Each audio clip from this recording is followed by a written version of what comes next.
Hey everyone, welcome to This Week in Real Estate with broker owner Conrad Zurini, REMAX Escarpment, and owner. What's your title, Brian? Owner, CEO, everything, All the president? above. I just work on John Street. That's it.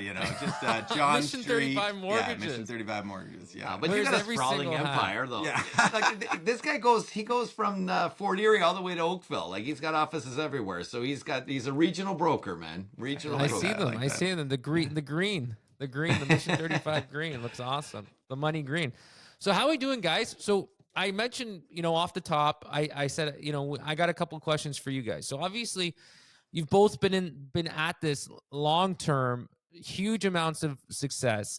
I feel like there's so much negativity in both of our industries. I want to know, like, you guys read so much. You're constantly on top of what's going on in both of your industries.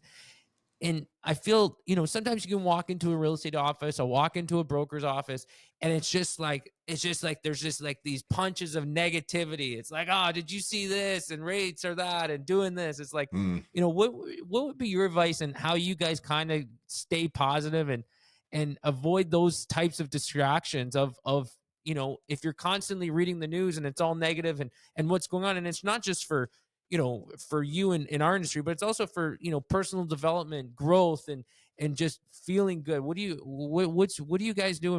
And, how do you do it? Because Conrad, you have such a positive outlook on, on everything, which is awesome. Well, every market, every market's got, you got to do a little deeper dive into the numbers, I think. Like every market's got winners and losers. When that article came out in the Spectator, it said 40% of Hamiltonians will be laid off or lose their jobs. So I said, okay, let's focus on the other 60.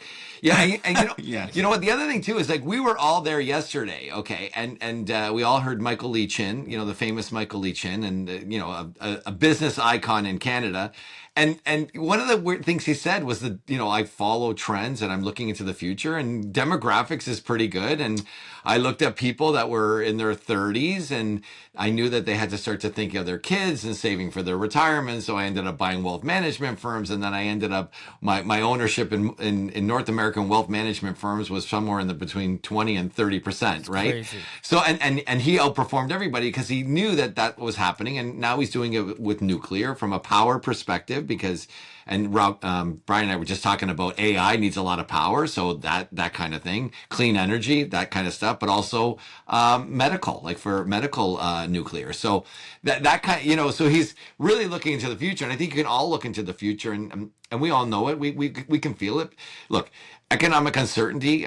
I hear more divorces happening than I've ever heard before. So, there's that opportunity. There are people going into retirement homes. So you can't stop that train, no matter what the noise around it is. And you gotta, it's interesting. If you look at the numbers and, again, Toronto right now, anything detached on the ground, like the Toronto market, 70% is condos, right? So that really swings the market. But if you start to dissect what's happening in detached, you're going to find out something like very, very interesting. In April, 44% of the detached property in Toronto, I'm talking like Toronto proper, not Mississauga, Toronto proper, Right. 44% of them were above list. Wow. You see, so people are shifting, right? There's this shift. Property ladder, right? Like it's that property ladder. They're not building them anymore. So if you're in a condo and you're going up that property ladder, well, guess what? That's what's available. Yeah. And then in terms of like, I was thinking like in terms of demographics, I was like, okay, how does this relate to us, and how does it relate? All they've built in the last 10 years are these like micro condo shoebox Yes. condos that nobody wants to live in. And then you have these crazy dense townhouse populations beyond that. And then they're not building these detached homes anymore, which would be reflective of the stats that you just said. It's like if you have a detached home and you put it up for sale in Toronto, you're going to get action. Yeah. And risk. Yeah. The risk of, because there's such a small supply, there's no risk in buying a detached home because there's not this big competitive flow of units coming to the market, right? So, Yeah, very true. And I think to your point, Phil, like when we saw Michael speak yesterday too, and what Conrad was just saying, he really does a great job of zooming out. Going into that yesterday, not one talk about tariffs, not one word mentioned about tariffs. Because you know what?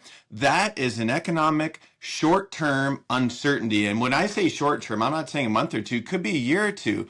But here is a man worth $1 billion looking 10 years, 15 years, 20 years into the future. And I think for all of us, and the success comes from, I know Conrad's always playing chess, not checkers, right? And you're thinking 10 moves ahead. So the people that have that negative or this or that, it's like, you're just reacting to what happened right now. And you would never see, and Michael Lee Chin, he always talked about the framework. You come from a framework and you make decisions from a framework, and you're unemotional. Right? You could get emotional every single day if you listen to the news and you react to the news. I'm going to buy a house today. I'm not going to buy a house today. The rate's going to go up. I should sell my house. Like, oh my God, you'd be an insane asylum if you live that way, right? But I think if you zoom out, you have a longer term vision of home ownership again. Like, you're not going to buy a house, make $1 million in 6 months. And if you do, good for you, but you shouldn't.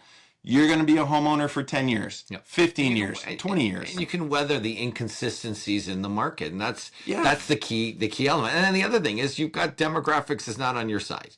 Aging, you know what I mean? You got to make these decisions, right? Like it transcends what's going on. But I think Canadians are more strategic, and we've seen it in the local market, like with first-time buyers, and you've talked about it, Brian, that first-time buyer entering the market saying, you know what, I may not have a job because my sector's affected by tariffs. So they're being very strategic, getting in the market, and getting qualified and all that kind of stuff. Again, we talked about this thing with people in steel industry. Somebody just told me yesterday that somebody got declined. It was a guy in the steel industry, not unemployed in the steel industry, got declined.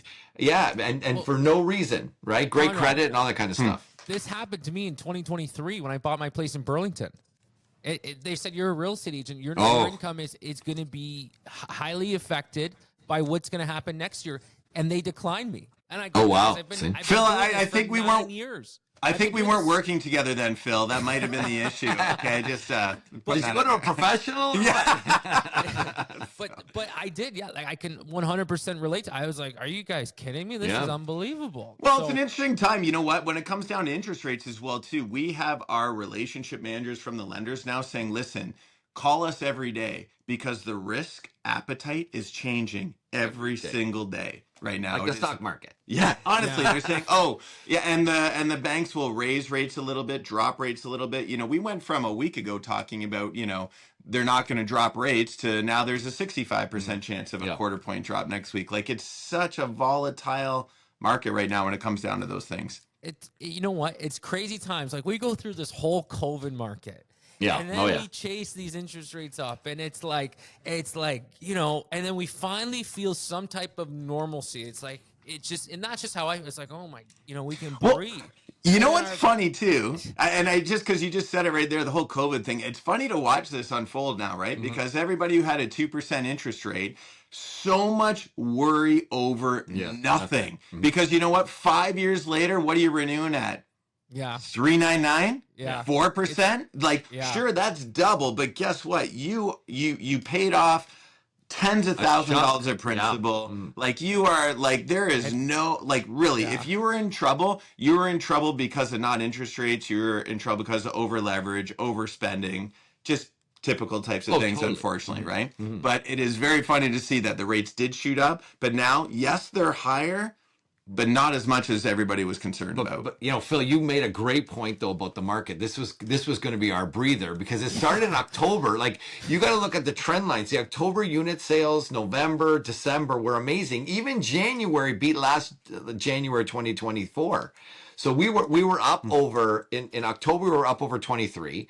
November up over 23. Okay, it was fantastic. Like, you could see this thing, and then I call it it's the crazy eight, because the two lines, they intersect, and then one goes down, the other one, and it finishes the eight, and that's what we're in. We're in that closed part of the eight, so it's going to be very interesting this quarter, because you see with the two lines, you know what I mean? It kind of goes like this, and then it kind of, so we're in the crazy eight line, right? Yeah. Now it's going to be what happens in look, my prediction is, I hate to say it, but love it. Carney's going to win.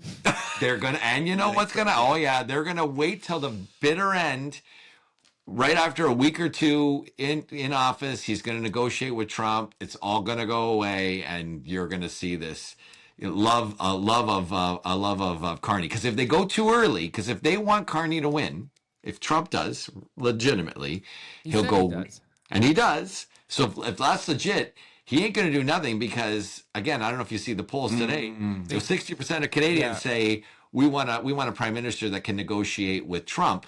So he'll go a little longer.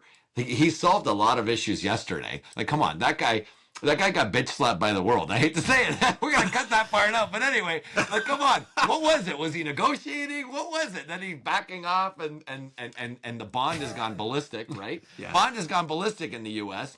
Anyway, so everything that he wanted to have happen didn't. He pulled back. After 90 days, no one will remember. But Canada, he's waiting until after the election, 2-3 weeks, and then, oh my God, Carney saved all of us. And then if that happens, I'm going to assume hero. you guys would all agree, that's going to be Oh. so much certainty. The real estate market will probably have a huge people getting. Don't go away this spring and get lots of listings if you're a realtor watching this. Yeah. Yeah. Get lots of listings and don't go away this spring. Yeah. Sign those long contracts. And I agree. Like I agree with that prediction 100%. Like it kind of feels it's trending that way, doesn't it? Like and then are we gonna have this real estate pop? Like are we gonna see the first appreciating market in a long time? You know what? Consumer confidence has been in the shitter. Like it's been really, really low. So if we get certainty, we get an office, Carney's in there and people want that, people feel good about it. Well, now when people feel good, they spend money. It's not rocket science, right? If you're up at the tables, you're at the casino and you want a little bit, you spend. So that's probably what's going to happen. And again, I don't think we can define ourselves. Like, we're all in business on this call, right? And I don't define myself as red or blue or liberal or conservative. Like, I think I'm echoing Brian's sentiment. We got to go with what people in this country are looking for and what they feel will satisfy that need of comfort. Yeah. And then comfort leads to very much, confidence, comfort, confidence. And that helps the economy more than anything else that you can possibly imagine. Yeah. So, I think we're headed towards something very interesting. And I think you're right. We might see this market where we're going to see things inching up in certain categories for sure. Yeah. Okay, one more question before I go. So I got this perspective on buyers right now. And like we went from like buyers being afraid to lose to like what else is out there? Right? Like, and that's what I find right now. Inventory's kind of low. And we're, I've been working with some buyers and our team's been working with some buyers where it's like they're ready to go, they're qualified, everything's right, but it's like they'll see a house, they'll like it, but they don't love, and it's just like there's just constant waiting period for what else is out there. Is that what you're finding too in terms of the buying market? I think you're right. It is that we're seeing appointments now too. It just shifted where it was very certain.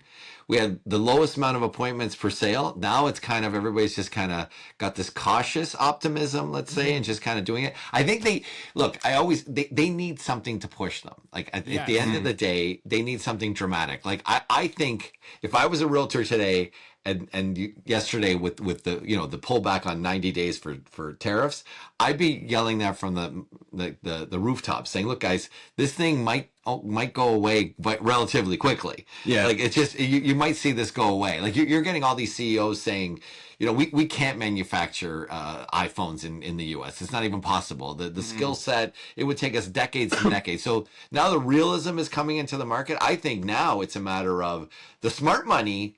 Q1, January, February, first time buyers got in because they were worried about the risk of maybe not getting financing. Now the next wave is going to be, well, listen, the price today and the price in May and June and July might be a very different thing. And I will tell you this, I think it will go all the way through to the summer. So don't go away spring and summer.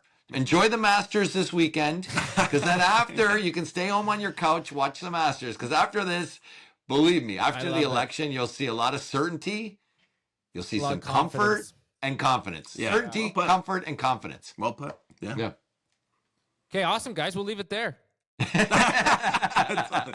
How long Phil. have we been on for? That's it. I think we're past our time. No? Oh, yeah, we're there. Yeah. Awesome, man. Well, you got something more important to do, right, Phil? Yeah. No. I got to go list some properties. Never. I forget. You Thanks got for doing properties this, to guys. I list. appreciate it. Nice to see both of you again. We'll see you guys next week, okay? Great seeing All you. right, Thanks, Phil. Thank you, buddy. Thanks. Cheers, Ben. Take care.